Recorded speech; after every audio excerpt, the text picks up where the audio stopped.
Buenas tardes, hermanos. Vamos a tener nuestra cuarta clase. Le pone un título: Orando por todos. Esta es la cuarta clase. 1 Timoteo capítulo 2, versículo 1. Dame más monitor del 3, ¿sí? Por favor. Bueno, sí. Ahí está bien. 1 Timoteo 2, 1 al 8. Dice Pablo: exhorto ante todo a que se hagan rogativas, oraciones, peticiones y acciones de gracias por todos los hombres, por los reyes y por todos los que están en eminencia, para que vivamos quieta y reposadamente en toda piedad y honestidad. Porque esto es bueno y agradable delante de Dios nuestro Salvador, el cual quiere que todos los hombres sean salvos y vengan al conocimiento de la verdad. Porque hay un solo Dios y un solo mediador entre Dios y los hombres, Jesucristo hombre, el cual se dio a sí mismo en rescate por todos, de lo cual se dio testimonio a su debido tiempo. Para esto yo fui constituido predicador y apóstol, digo verdad en Cristo, no miento, y maestro de los gentiles en fe y verdad. Quiero pues que los hombres oren en todo lugar, levantando manos santas, sin ira ni contienda. Las tres clases que hemos tenido anteriores, la primera hablamos de las falsas doctrinas, luego los falsos maestros. Y aquí Pablo enseña a orar, enseña más bien acerca de la oración.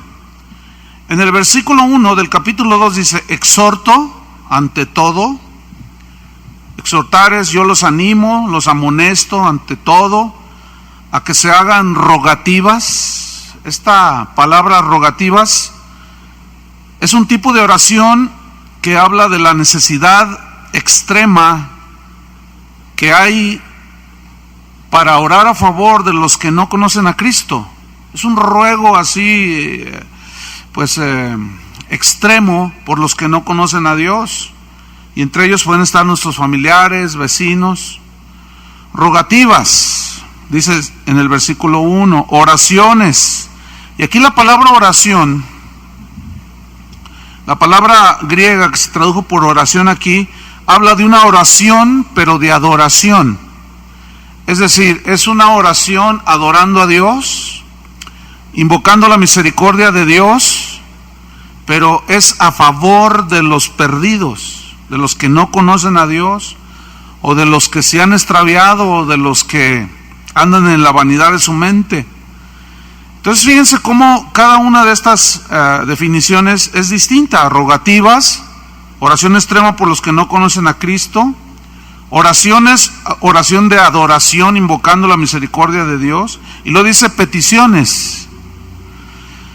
Y aquí peticiones significa una oración comprometida por amor a los perdidos. Pero aquí lo que distingue de las demás es que es una oración comprometida. Por ejemplo, Pablo oraba por Israel.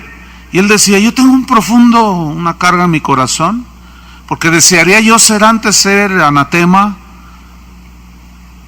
y que Israel sea salvo, decía.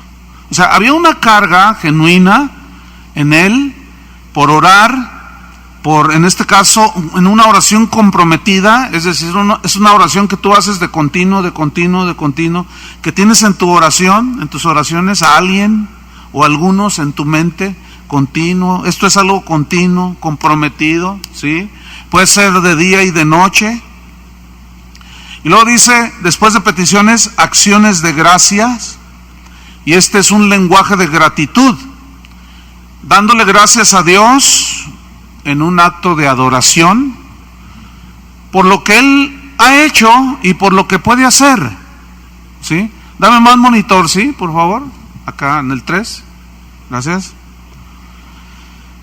Y luego termina el versículo 1, ahí está. y por todos los hombres. O sea, nosotros debemos orar por todos los hombres sin distinción, ¿sí? Que el compadre anda mal, que la muchacha de enfrente, que mi hija, que mi hijo, que qué sé yo, por todos los hombres. Luego dice el versículo 2, entra en un rango muy interesante, muy importante, dice, por los reyes, o sea, hacer rogativas, oraciones, peticiones, acciones de gracias, por los reyes y por los que están en eminencia. Y esto incluye a los buenos y a los malos, a los buenos gobernantes y a los malos gobernantes. ¿Por qué la Biblia nos instruye a orar por los buenos y por los malos? Porque, ¿se acuerdan que dice la Biblia que Dios es bueno aún para con los injustos? Que hace salir el sol sobre buenos y malos. Nuestra oración, nuestras oraciones no deben ser, pues, raciales, ¿no? Por decirlo de una manera, o distintiva. No, debemos orar por el que necesite la oración, ¿sí? Y además de que cuando nosotros oramos, esto produce a la vez en el que ora, en el cristiano, produce un espíritu pacífico, porque estás intercediendo a favor del otro. Entonces, esto evita la rebelión en contra de los gobernantes. A ver, les voy a hacer una pregunta. ¿Ustedes saben quién fue el que inició el movimiento de independencia, la guerra de independencia aquí en nuestro país? ¿Quién sabe? Uy, no saben. No saben. Se van a ir al infierno. ¿Quién inició la guerra de independencia? Entonces, ¿por qué no contestan? Les estoy preguntando, es gratis. Miguel Hidalgo, ok. ¿Qué era Miguel Hidalgo? Un sacerdote. Pregunta, ¿qué tiene que andar haciendo un ministro de Dios, supuestamente revelando gente? A ver, pregunto. ¿Quién fue María Morelos? Un sacerdote. Pregunta, ¿qué tiene que andar levantando en rebelión al pueblo un ministro de Dios? Ahora, a los curas les encanta la grilla. Ya lo sabemos. Es quien el poder y esos son bien grillas. Pero vamos a hablar de los verdaderos ministros de Jesucristo. ¿Qué tiene que andar metido un ministro de Jesucristo en la política? ¿Ah? Pregunta, ¿ustedes creen, qué piensan de un pastor que es llamado por Dios a ser ministro y pues empieza a crecer su iglesia, ya siente que la gente lo mira y que tiene poder de convocación, y de pronto dice que Dios le dijo que dejara el pastorado y que se lanzara para presidente de su país? ¿Qué piensan de alguien así? ¿Creen que esa sea la voluntad de Dios? Aquí se está instruyendo a los ministros. Timoteo era un ministro, entonces dice que oren por, no dice lánzate tú de presidente. No le dijo. Ahora, esto significa que los cristianos, vamos a ponerle así, los laicos, pues los que no son ministros, no se deben de inmiscuir en política. ¿Eso dice aquí? No. Métanse. Pues hacen falta gobernadores honestos, ¿sí o no? Hacen falta policías. Métanse de cuicos aunque sea. Y no se corrompan y bueno, sí, pero estas son instrucciones para los ministros, ¿entienden? Y los ministros a su vez tienen que enseñar a la gente. Entonces, los ministros no pueden ni deben tomar partido con nadie y mucho menos incitar a la rebelión al pueblo. Al contrario, dice que se ore por ellos. En Tito capítulo 3,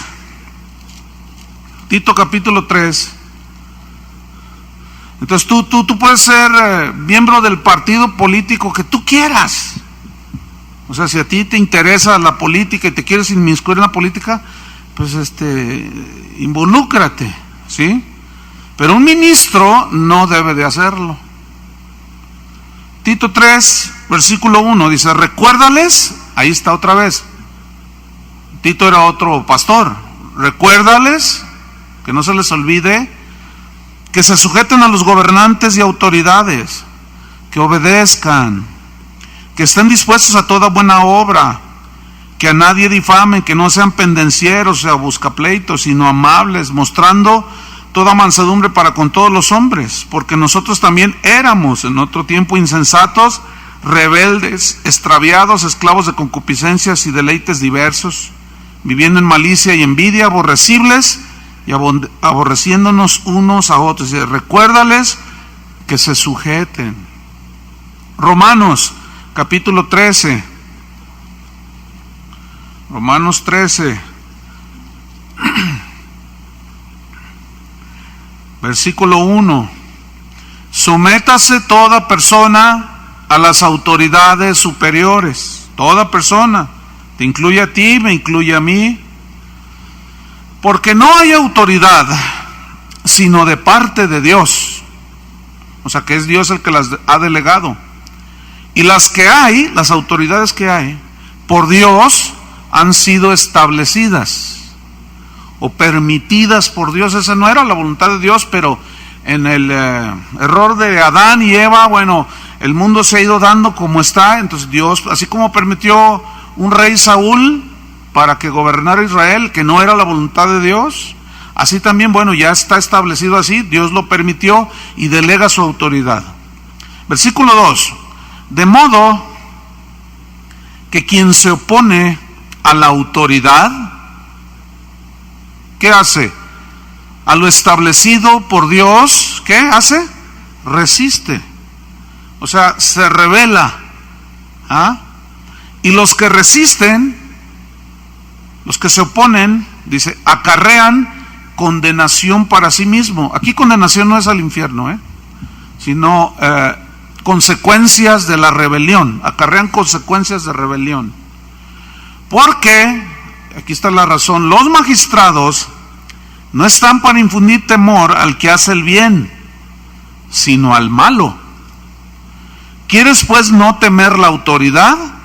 Haz lo bueno, dice, y tendrás alabanza de ella, porque es servidor de Dios para tu bien. Fíjate lo que está diciendo Dios acerca de los gobernantes, cristianos o no. ¿Ah? ¿Qué tienen que hacer ellos? Gobernar para el bien de la gente.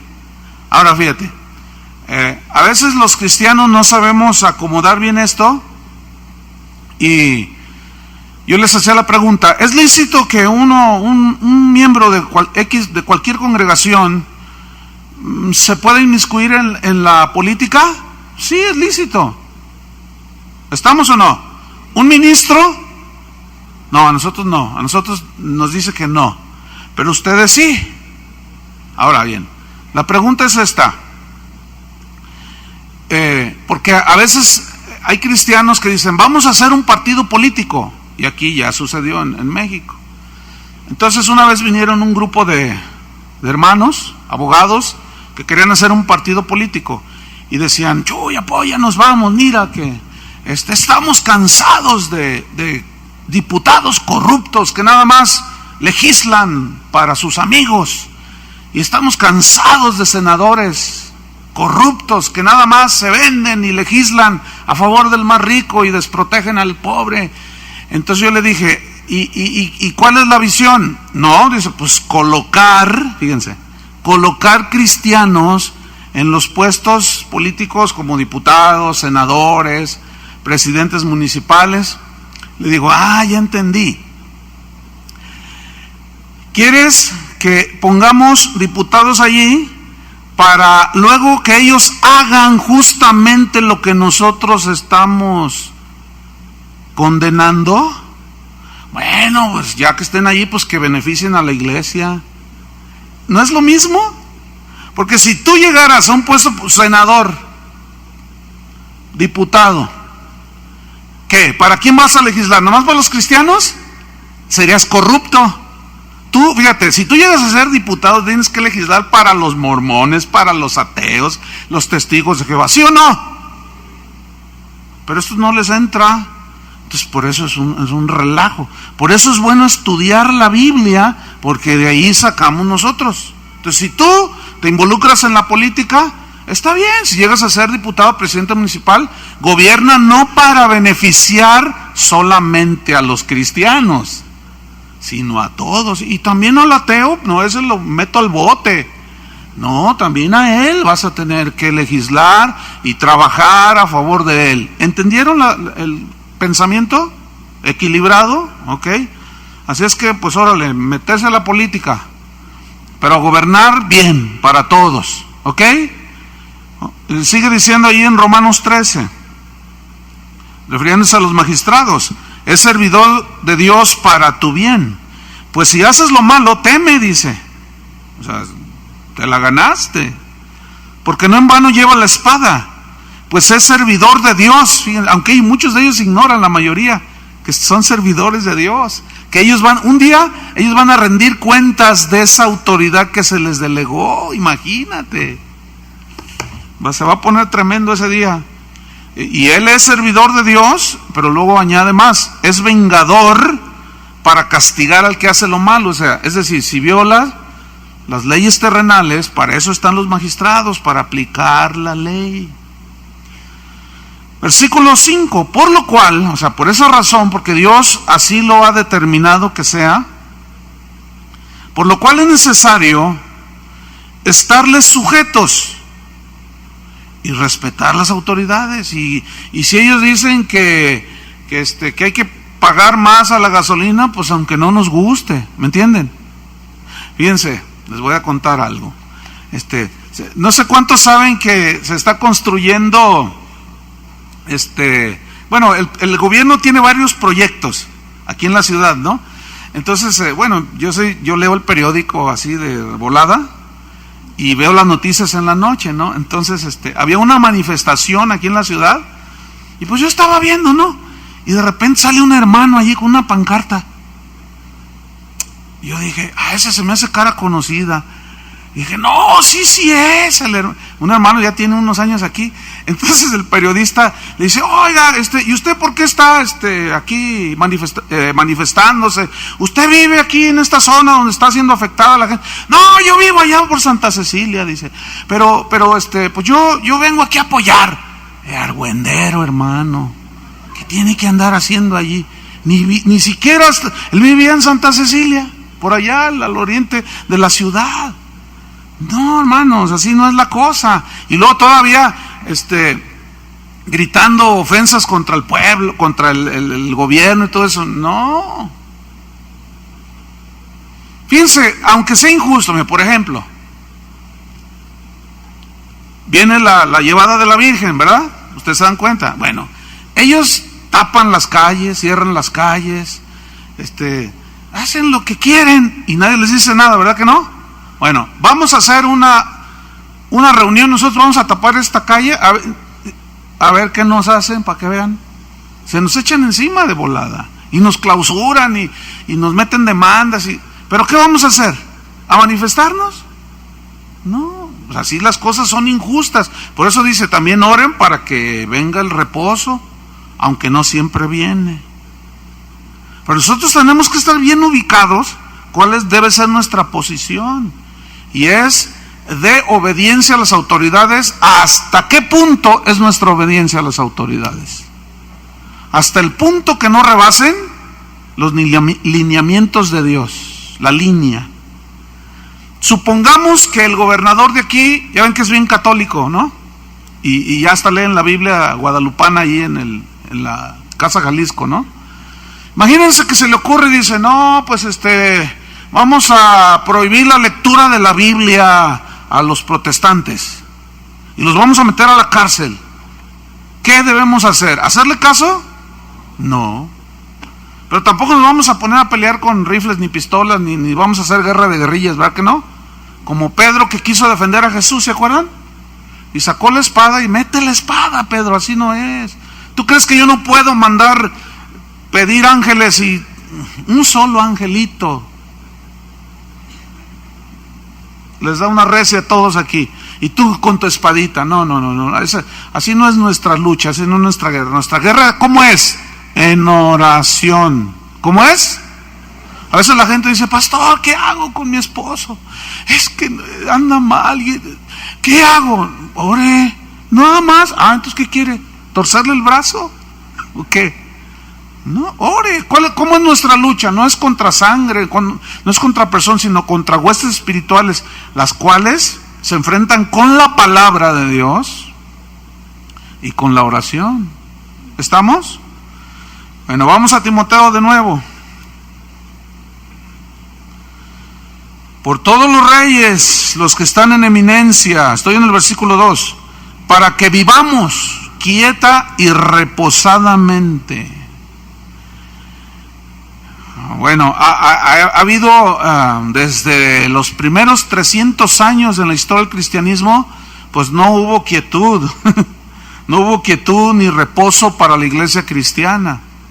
Después han venido tiempos en la historia donde inclusive algunos cristianos en diferentes países ganan el favor de los gobernantes, ¿sí? Como el pastor que vino de Polonia, que contaba cómo Dios le dio gracia con el presidente municipal de la población donde él vive ya en Polonia, de cómo pues Dios le dio el favor, la gracia con él, y lo ayudó y lo sigue ayudando, lo sigue apoyando cuando no es la media. Bueno, pero ¿cuál es nuestra responsabilidad? Orar. ¿Cuál es? Bien, sigo leyendo, versículo 2. Para que vivamos quieta y reposadamente en toda piedad, o sea, en toda reverencia a Dios y honestidad. Aquí honestidad significa conducta apropiada. Entonces, ¿cómo debe ser nuestra conducta en el país en el que vivimos? Apropiada. ¿Cómo es? Debemos respetar las leyes de tránsito, las leyes fiscales, todo lo que rige nuestro país, sean justos o no sean justos, nosotros vamos a someternos, nunca vamos a hacer un levantamiento armado, ni mucho menos, ¿sí? ¿Qué vamos a hacer? Vamos a orar. Ahora, ¿por qué todo esto? ¿Por qué todo esto del versículo 1 y 2? De rogativas, oraciones, peticiones por los reyes. ¿Por qué? Versículo 3, ahí está la respuesta del por qué. Porque esto es bueno. ¿Para quién es bueno? Pues para nosotros mismos. Porque cuando nosotros oramos a favor de alguien, no solo beneficiamos por el que oramos, sino nosotros mismos, como estamos en comunión con Dios, nos alineamos con Dios. Entonces dice aquí, porque esto es bueno. Y esta palabra bueno viene del griego, una palabra griega que se traduce también como valioso. Entonces, esto es valioso, también significa recto. Esto es recto.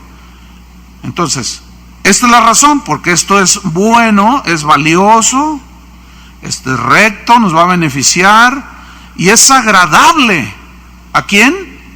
Pues a Dios, o sea, es aceptado por Dios. Fíjate, toda oración a favor de los hombres es aceptada por Dios. A ver, lo voy a decir otra vez. Piensa en lo que estoy diciendo. Muy simple, muy sencilla, pero a la vez es profunda. Toda oración a favor de los demás es aceptada por Dios.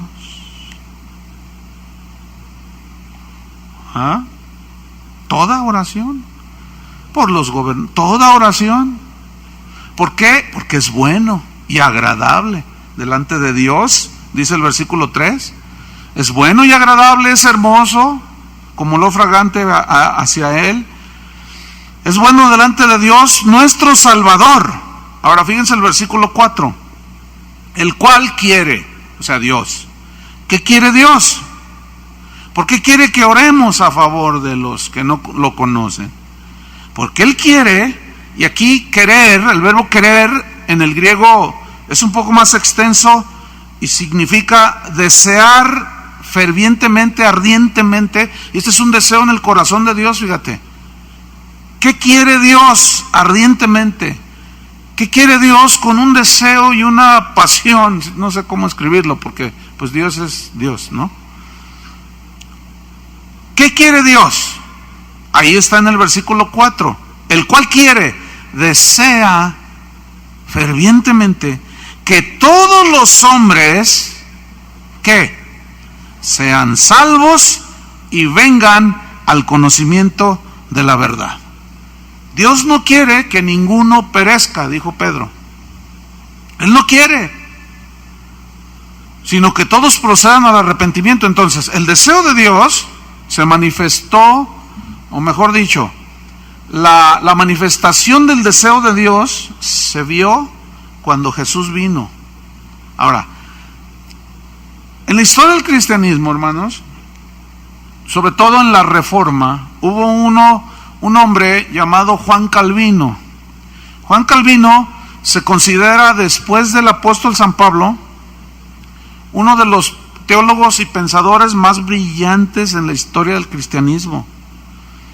Que la verdad, mis respetos para ese hombre, era un hombre totalmente entregado a Dios, tenía un profundo conocimiento de las Escrituras, y él pues detalló y definió muchas doctrinas que se habían perdido, y él las rescató por medio de un estudio concienzudo de las Escrituras. Y esa, digamos, corriente del cristianismo se conoce como calvinismo, ¿sí? Sería bueno que, no podemos estudiar toda porque es mucho, pero si ustedes son estudiantes de la Biblia, en sus ratos, en lugar de leer Memín Pingüín, pónganse a leer un poco de la historia de la iglesia. Si tienen internet, pongan ahí en el buscador Juan Calvino y va a salir un montón ahí. Entonces, dentro de las doctrinas del calvinismo, hay una que habla de la predestinación, ¿sí? Y después de que él estableció esa doctrina de la predestinación, que somos predestinados desde antes de la fundación del mundo, él lo definió. Dentro de los seguidores de Calvino, hubo algunos que siguieron sus enseñanzas, pero hagan de cuenta como que se fueron algunos al extremo, y se les conoce como hipercalvinistas o ultracalvinistas, ¿no? Entonces, una doctrina de los ultracalvinistas es esta. Ellos dicen que Dios predestina a unos para salvación y a otros que se vayan al infierno. Así, tajante. Entonces tú les dices, oye, pero a ver, ¿cómo? No, sí, eso es independientemente si la persona quiere o no. Si Dios dice, tú te me vas al cielo, tú te me vas al infierno. Bueno, yo quiero decirles en otra clase, tal vez en la epístola, en otra de las cartas como a los Romanos o Gálatas, hablaremos un poco más extenso de esto. Pero yo no sé, bueno, en lo particular, mi posición, vamos a ponerlo así, es, yo no estoy convencido de eso, de que Dios a unos los manda al infierno y a otros al cielo, independientemente si quieren o no, porque Él los elige, y nadie puede resistir su elección, dicen ellos, nadie puede resistir su gracia. Entonces, si por ejemplo, a mí me escogiera para irme al infierno, quiera o no, entonces en ese día, pues yo, cuando el juicio, ¿verdad? Dice, Chuy Olivares al infierno. Entonces, oye, Señor, espérame. Pero pues yo, o sea, ¿por qué me mandaste al infierno? No me diste ni siquiera una oportunidad para decidirme si quiero amarte por voluntad propia o rechazarte, y ya me mandaste al infierno. ¿Saben una cosa? Este versículo y otros más, a mi juicio, aclaran perfectamente que Dios desea ardientemente que todos los hombres sean salvos. Dice aquí, ¿no? Dice que todos, y la palabra griega que se traduce por todos significa cualquiera. Puede ser de cualquier raza, tribu, nación, cualquiera, pero Él quiere que todos. Pero la pregunta es esta: ¿todos se van a salvar? ¿Por qué no? Porque no todos reciben la luz, no todos quieren seguir a Cristo, ¿sí? Entonces, aquí para nosotros es claro, Dios quiere, desea ardientemente que todos los hombres sean ¿qué? Salvos y vengan al conocimiento de la verdad. Aquí la verdad es Jesús. ¿Se acuerdan que Él dijo, yo soy el camino, la verdad y la vida? Pero también la verdad del Evangelio, la verdad de su palabra. Jesús decía cosas como esta: que te conozcan a ti, Padre, y a Jesucristo, a quien has enviado, ¿verdad? Entonces, esa es la voluntad de Dios, que conozcan al Hijo de Dios. En Juan capítulo 1 dice que la luz vino, alumbró a todo hombre, pero los hombres, ¿qué dice? Amaron más las tinieblas que la luz. Ellos amaron, decidieron amar más las tinieblas que la luz, pero hubo quienes le recibieron, ¿no es cierto? Entonces, Dios quiere que todos los hombres sean salvos, pero no todos son. ¿Por qué? Porque no todos lo aceptan, no todos, algunos lo rechazan, otros por su libre voluntad, porque el calvinismo dice que el hombre caído no tiene la habilidad, está totalmente corrompido, no tiene la habilidad de escoger lo bueno, dicen ellos. Pero entonces yo hago una pregunta aquí: cuando Dios hizo a Adán y Eva, ¿en qué estado estaban? Perfecto, ¿no es cierto? Entonces, ¿por qué escogieron el mal?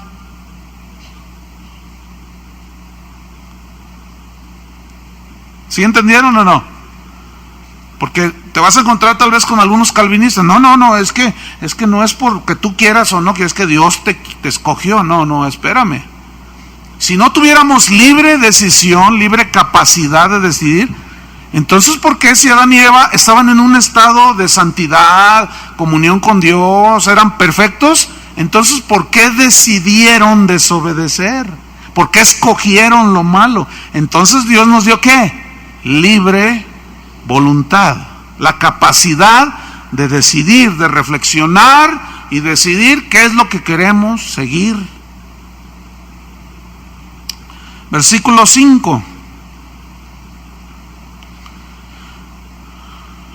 Fíjate, quiere que todos los hombres sean salvos, conozcan la verdad, pero esta verdad solamente, y esta salvación solamente viene ¿por quién? Por uno solo. Dice, porque hay un solo Dios, o sea, el Padre, y un solo mediador. Fíjense, uno solo entre Dios y los hombres. ¿Quién es el que está ahí intercediendo por nosotros a favor nuestro? Los hombres.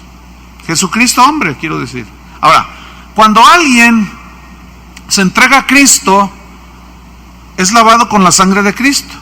En ese momento, Jesús, el Hijo de Dios, lo lleva al Padre. No sé si me explico, porque Él es el camino al Padre. La gente dice, todas las religiones son buenas, con que creas en Dios, con eso basta. ¿Será cierto eso?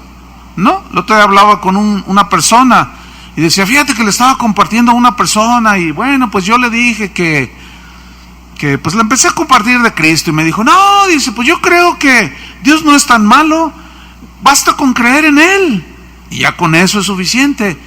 Y yo le dije, ¿y tú crees que, y tú qué dijiste? Y la persona, el hermano me contestó, no, bueno, pues yo dije, no, pues sí está bien. Le dije, no está bien. Mira, si esa persona se muere sin saber que solo Cristo es el único camino, se va a ir al infierno. Ahí ya, fíjense, el hecho de que Jesucristo es el único camino, por eso el Evangelio lleva, mejor dicho, el Evangelio un grado de agresividad que por más tranquilito que tú le compartes a una persona, ya agrediste. ¿No es cierto? ¿Por qué? Porque ellos te van a decir, no, pues que Buda, no, pues que fulano de tal, no, pues que el santo fulano, no, pues que la Virgen Sultana. No, nada más hay un solo mediador, hay un solo camino. No, pues ¿qué te crees? ¿Cómo? Y a ver, que la Madre Teresa de Calcuta, a ver, que ella, que... No. Entonces ya, fíjate, Por más suavecito que quieras predicar el evangelio, pues no se puede. ¿Te imaginas cuando Jesús está delante de los religiosos que creían que la salvación era por obras? Y Jesús les dice, no, están muy equivocados. Hay un solo camino. Después uno de sus discípulos le dice, ¿y cuál es ese camino, Señor? ¿Quién es? Yo soy el camino, la verdad y la vida. Nadie va al Padre si no es por mí. O sea, a través de Él, porque tiene que pasar por el sacrificio de Cristo. Y ningún iluminado, ningún hombre, por más espiritual que haya sido, ninguna mujer, murió por nuestros pecados, ¿verdad que no? Entonces, bueno, eso ya lo sabemos nosotros. Pero aquí Pablo establece perfectamente esa verdad. Hay un solo Dios, un solo mediador entre Dios y los hombres, Jesucristo hombre. Versículo 6, el cual, o sea, Cristo, se dio a sí mismo en rescate por todos. Ahora, también está el otro lado del extremo de gente que dice, no, mira, aquí ya ves, murió por todos. Entonces, no, Dios es tan bueno que no va a mandar a nadie al infierno. Si Él murió por todos, en aquel día los va a salvar a todos. No, tampoco. Porque entonces, ¿dónde está la responsabilidad que todos tenemos? No. Sí es cierto que murió por todos, pero ¿cómo es que se aplica la sangre de Cristo y nos son perdonados los pecados? Cuando creemos. ¿Estamos o no? Ok, el cual se dio a sí mismo en rescate por todos, de lo cual se dio testimonio a su debido tiempo. Ya desde los profetas se venía profetizando que vendría el Mesías, pero la gente del tiempo de Jesús pensaban que el Mesías era más político que espiritual, que ellos creían que los iba a libertar del yugo de Roma, pero a lo que vino Jesús es a libertarlos ¿de qué? De la esclavitud del pecado, no de Roma, sino del pecado. Entonces, se dio testimonio a su debido tiempo, versículo 7. Para esto, o sea, para seguir proclamando, yo, dice Pablo, fui constituido, establecido, predicador. Aquí predicador significa heraldo, proclamador. Yo fui constituido un heraldo, un predicador, un proclamador y apóstol, un enviado con una misión, pero apóstol genuino. Y luego está entre paréntesis, digo verdad en Cristo, no miento. ¿Por qué Pablo dijo, a mí Dios me escogió como heraldo, como predicador y como apóstol, y les digo la verdad en Cristo, no miento? ¿Saben por qué dijo no miento? Porque ya le estaba previniendo, ya lo vimos en el primer capítulo, acerca de los falsos profetas, que se autonombran apóstoles, que se autonombran profetas, y uno más osado, algunos dicen que son Cristo encarnado, y esos mienten. Por eso Pablo dijo, yo no les miento, a mí Dios me llamó, me escogió de una manera tremenda, y ciertamente Él hizo caso al llamamiento de Jesús. Entonces dice, no miento, soy predicador, un enviado, apóstol y maestro de los gentiles. Maestro en fe y verdad. Aquí fe no es creer, sino maestro en las verdades del Evangelio. Aquí fe son las verdades del Evangelio. En fe y verdad, dice. Es decir, sin esconder nada. Genuinamente, íntegramente. Versículo 8. Quiero pues, fíjate, con la autoridad que Dios le había dado al apóstol, dice, bueno, quiero pues que los hombres, y aquí incluye a las mujeres obviamente, que los hombres oren en todo lugar. Yo quiero que notes cómo no hay, ya en el Nuevo Testamento, y Cristo lo estableció, que no hay un lugar específico a donde ir a orar. Venimos aquí y oramos, pero sabemos que podemos orar en cualquier lugar donde estemos, ¿verdad? Cuando Jesús encontró a la samaritana, ella le dijo, nuestros padres adoraron en este monte y ustedes dicen que en Jerusalén. Y luego Cristo establece una verdad tremenda. Dijo, mira mujer, la hora viene cuando ni en este monte ni en Jerusalén adoraréis al Padre. Se va a adorar al Padre en espíritu y en verdad. ¿Qué significa esto? En cualquier lugar. Pedro, en Hechos 10, se subió a la azotea a orar. Entonces la gente religiosa tiene la idea de que la oración solo se hace en el templo.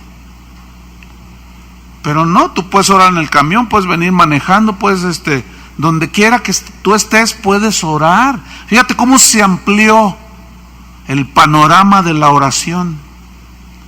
Entonces, cuando tú escuches a otro cristiano o alguien que diga, vamos a Colombia porque allá Dios se está moviendo, y acá no se mueve. Vamos a Pensacola porque allá está el avivamiento. ¿Cuál avivamiento? ¿A qué le llamas avivamiento? Vamos o como los hermanos que venden viajes a Israel. Bueno, pues ellos venden, ¿no? Pero te la presentan de esta manera y te dicen, hermano, mire, vaya a la Tierra Santa. Y luego llegan los hermanos con los ojitos volteados, así como San Pillín, ¿verdad? Llegan todos bien espirituales. Ay, cuando yo estaba ahí en el río Jordán, donde bautizaron a Jesús, sentí su presencia. De veras. ¿Ustedes creen eso? O sea, no se coman el cuento. Es un cuento. Confunden, escúchenme bien, la presencia de Dios con las emociones. Porque Dios está, ¿dónde? En nosotros. A mí me han querido convencer un montón de veces de que vaya, e incluso hasta te la ponen así, no, tu vida cambia. Oye, no, espérame, ya la cambió. O sea, bueno, esos los que te venden los viajes a Israel, pues te la ponen de esa manera. Pero fíjense lo que me comentó un amigo mío, que ha ido varias veces a Israel. Me dice, mira Chuy, me di cuenta, él es un pastor que sabe mucho de la Biblia. Me dice, fíjate Chuy, me di cuenta que los guías de turistas son bien tremendos. Se comunican entre ellos y tienen 2 lugares donde supuestamente Jesús nació. 2 lugares donde supuestamente lo crucificaron. Entonces se comunican, y como hablan en hebreo, dice, una vez yo iba con un rabino que habla hebreo y oyó que le estaba diciendo, oye, aquí Torre Blanca, cambio. Oye, traigo aquí un contingente de cristianos, pero ¿en cuál estás? No, pues estoy en la tumba 1. Pues llévalos a la tumba 2. Fíjate nomás, es un negociazo tremendo. Y llevan los cristianos, ¿no? Aquí nació Jesús. Y empiezan a sentir bonito. Y los de la tumba 1 y los de la tumba 2, lo que les tumban es el dinero. No, hermanos, nosotros no adoramos lugares, no adoramos ríos Jordanes, no tenemos que ir hasta allá tan lejos para sentir la presencia de Dios, por el amor de Dios. Sin embargo, te vas a encontrar con algunos hermanos que te aseguran que su vida... Bueno, fíjense hasta dónde llegan algunos cristianos. Están allí, ¿no? Aquí fue el lugar donde Juan el Bautista bautizaba. Y todos empiezan a sentir escalofríos, ¿no? ¡Ay! Imagínatelo con piel de camello. Chapulines acá en el morral. Comía langostas, ¿no? Y su botellita de miel acá. ¡Ay, qué tremendo de haber sido! Imagínate los fariseos cuando venían. ¡Ay! Y de repente, y lo está el guía, ¿no? Te está diciendo, y de repente vi a Jesús. Y todos, y ya les cuenta el pasaje del Evangelio, ¿no? Entonces, ay, hermanos, si les contara. Bueno, yo no lo he visto así, pero me lo han contado, ¿no? Una persona de aquí que fue, me dijo, ¿puedo ir? Le digo, sí, nada más ten cuidado, que no te la pongan así. No, ¿cómo te fue? Le dije cuando regresé. Me dice, ay, hermano, pues a la hora de que el asunto ahí en el río Jordán, cuando Juan el Bautista que bautizó y todo el rollo, dice, pues un pastor se emocionó y dijo, hermanos, veo el cielo abierto. Y el Espíritu Santo como paloma que está descendiendo aquí. Y todos empezaron a llorar. y empezaron a emocionarse. Entonces dijo: siento en mi espíritu que algunos de ustedes deben de bautizarse. Y eran puros cristianos ya bautizados, hermano. Y luego la esposa de un pastor dice: yo me quiero volver a bautizar. Usted, hermana, venga, yo la bautizo. Y tú dices: ¿qué es eso? No sé si me estoy explicando de cómo aquí, nada más en esta frase: quiero pues que los hombres oren en todo lugar. No hay un solo lugar en donde, hermanos. Puede ser aquí, hasta en el baño. ¿Cuántos han orado en el baño? A ver. ¿Cuántos oran cuando se bañan? Algunos no oran porque no se bañan.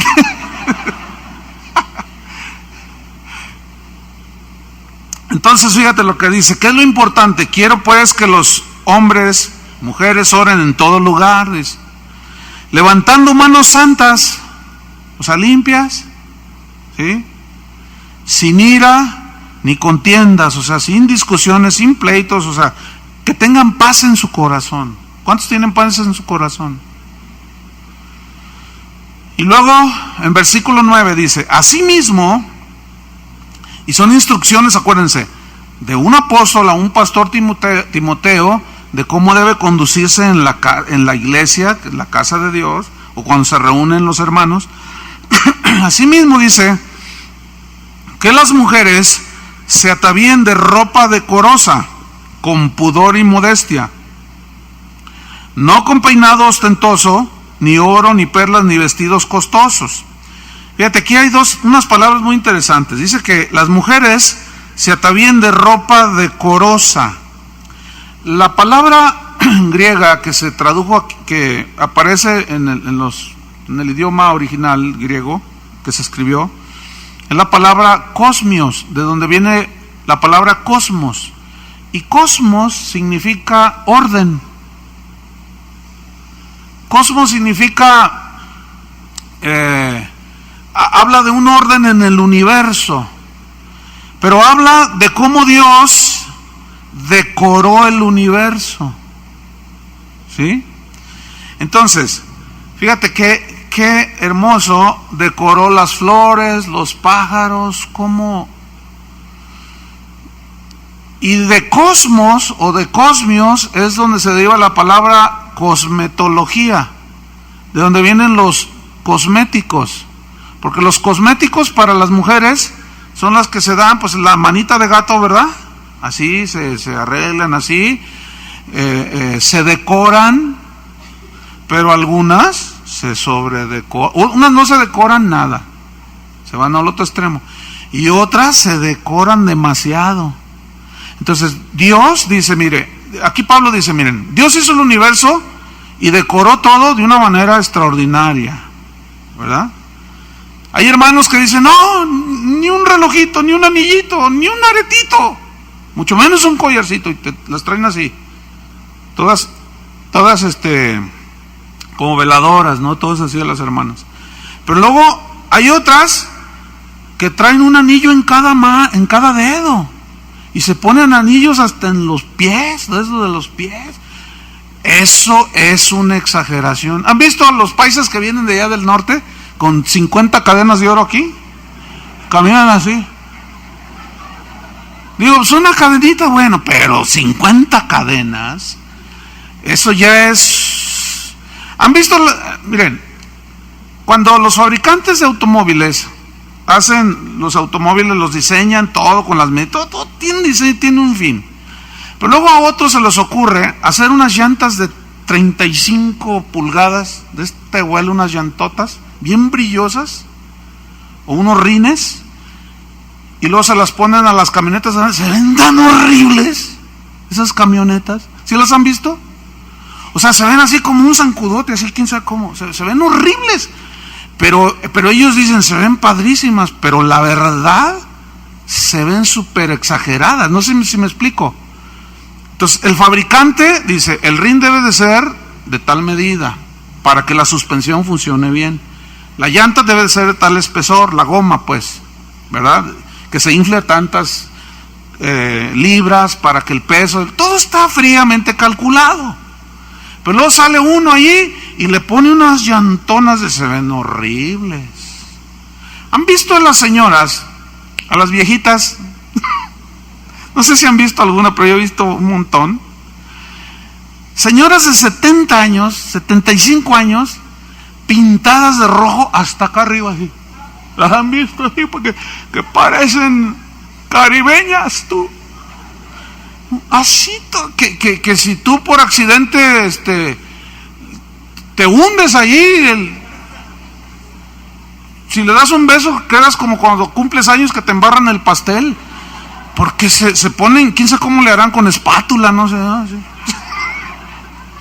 Y tú le dices, no, oiga, abuelita, está bien que se quiera arreglar, pero no exagere, abuelita.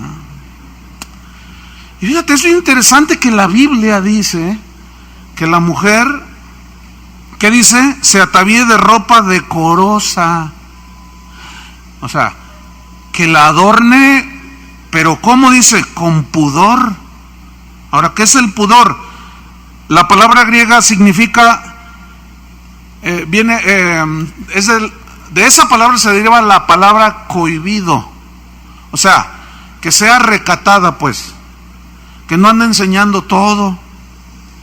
Como algunas cristianas, parece, no sé qué piensan. Déjenme contarles lo que me comentó un amigo mío hace años, cuando él estaba soltero. Dice que pues él servía a Dios en el ministerio. Entonces, pues cuando un soltero sirve en el ministerio, no, pues 100 hermanas, Dios les dice que él va a ser el marido de ellas, ¿no? Y ahí andan las hermanas. Y yo le decía a este amigo, no, y ahorita yo creo que hasta abuelo es, pero en aquel entonces decía yo, no, pues ya cásate, porque, bueno, cuando Dios quiera. Entonces un día me contó una historia bien tremenda. Dice, fíjate que pues había una muchacha allí en la congregación que pues me llamaba la atención y se veía bien, o sea, normal, así, con pudor, decorosa, muy propia entonces, pues yo mostré un interés y la invité a tomar un café, dice. Entonces,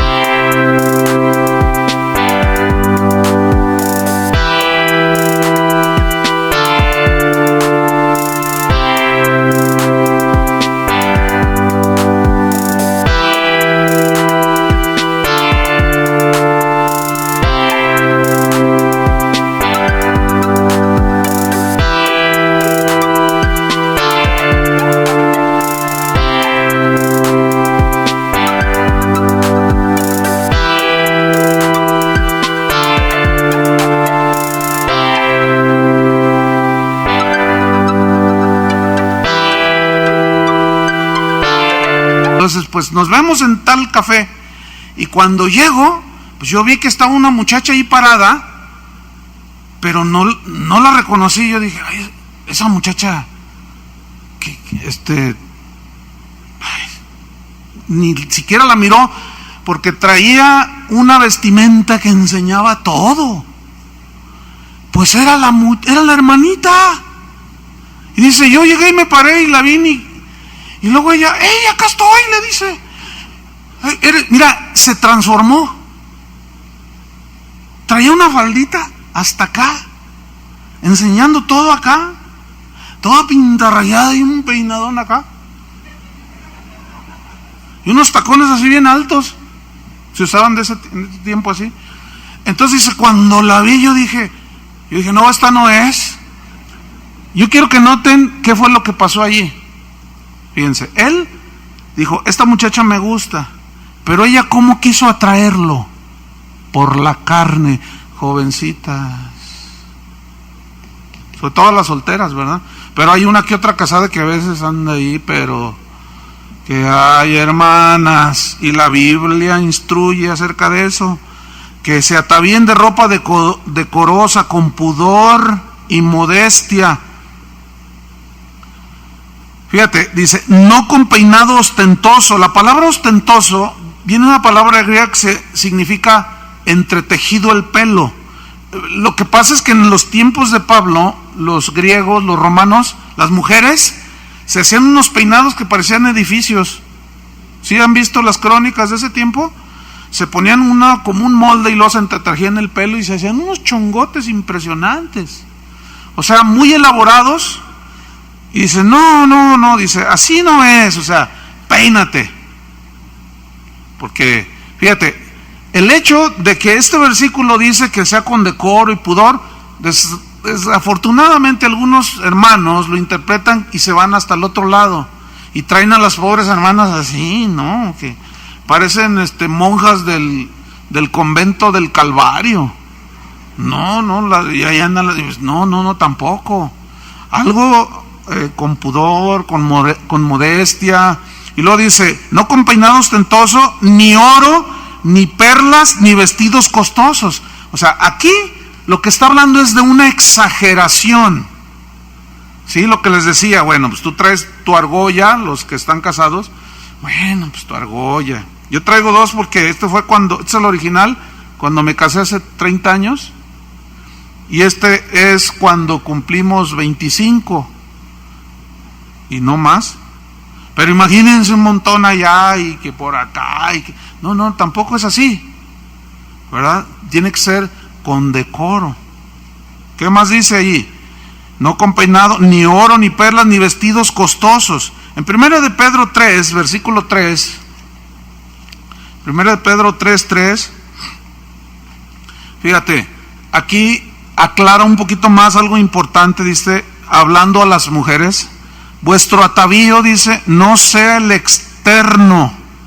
O sea, pero en el original significa, no sea tanto. No le des tanto énfasis a lo externo como a lo interno. Porque ¿qué es más importante? Lo interno. ¿Cómo es la mujer en el mundo? ¿A qué le da importancia? A lo externo. Y lo interno es una frívola, pura frivolidad. En lo interno, puras tonterías, piensan, y cómo le dan énfasis a lo externo. Entonces dice aquí, vuestro atavío no sea el externo, no sea tanto, de peinados ostentosos, de adornos de oro o de vestidos lujosos, no, sino el interno, el del corazón, en el incorruptible ornato o adorno de un espíritu afable y apacible, que es de grande estima delante de Dios. ¿Sí? Fíjense que nosotros batallamos mucho cuando hay bodas. Digo, batallamos mucho en el sentido de que no sé qué les pasa a las hermanas, que sobre todo a las hermanas, y les decimos y les recalcamos y luego ya llega uno ya a la boda, ya cuando estás ahí, pues ya qué haces. Pero uno les dice, y a veces las hermanas van, pero tú dices, y luego la gente juzga mal a veces entre nosotros mismos. Pues el pastor dice que no, pues que se atavíen así con modestia, digo, ni muy ni tan, y mira nomás esa hermana, se le transparenta todo y está enseñando toda la espalda y toda acá adelante, y bueno, pues tampoco, las vamos a andar tapando. No sé si me explico. O sea, tú les dices, pero a veces dices, hermanitas. Y luego una vez, yo le dije a una, oye hermana, te pasaste. El pastor me dice, pues es que todos los vestidos que venden así son. Le dije, pues mándatelos a hacer. Yo te voy a mandar a hacer uno estilo la Madre Teresa de Calcuta. A veces se pasan, hermanas. No, tengan cuidado, ¿ok? No tiene que andar uno detrás de ustedes y, oye, no, ustedes pídanle a Dios sabiduría. ¿Sí? Si son casadas, díganle a su marido, ¿cómo está el vestido? Y si te dice, no, está muy atacado ese vestido, cámbiatelo. ¿Por qué me ven feo? O sea, quedaron muy pensativos. Si no eres casada, dile a alguien que de veras te ame. Dile, oye, pues vamos a ir a la boda, se va a casar Miguelín. Pero no es conmigo, van a decir 200. Pues nomás se va a casar con una. Borren esto. Entonces, si tú vas a una boda X, pues dile a una hermana que te ame, que te respete, que te valore. Oye, ¿cómo está el vestido? Y si te dice, no, está bien descubierto de atrás. Bueno, pues agarran que sea una servilleta y póntala de capita y vámonos. Pero hay que ser hermanas más, ¿Amén, hermanas? Bueno, ya los veré en las bodas. Bueno, ¿qué más? Vámonos porque ya se nos acabó el tiempo. Dice pues que no sea tanto ese su énfasis, sino con buenas obras, con buenas acciones. Versículo 10. Como corresponde a mujeres que profesan piedad. ¿Ven? O sea, que son santas, puras, íntegras, derechas. La mujer, ya aquí ya no quiero, porque nos vamos a quedar a la mitad y luego van a surgir preguntas aquí importantes. Aquí lo vamos a dejar, ¿de acuerdo? Vamos a orar. Señor, te damos gracias porque tú nos enseñas que tu deseo es que nadie se pierda, sino que todos sean salvos. Y tú nos enseñas, Señor, cómo debemos orar por todos los hombres, levantando manos santas. Y luego nos instruye, Señor, acerca de cómo debemos de comportarnos los hombres, las mujeres, aún hasta en el vestir, que tiene que ser de una forma decorosa, con pudor, con modestia, no dando un énfasis a lo exterior, sino al interior. Señor, danos sabiduría para seguir las instrucciones que están en tu palabra y así vivir como corresponde a los hijos de Dios. Danos sabiduría, Señor, y gracias por tu palabra. En el nombre de Jesús. Amén. Amén. Amén.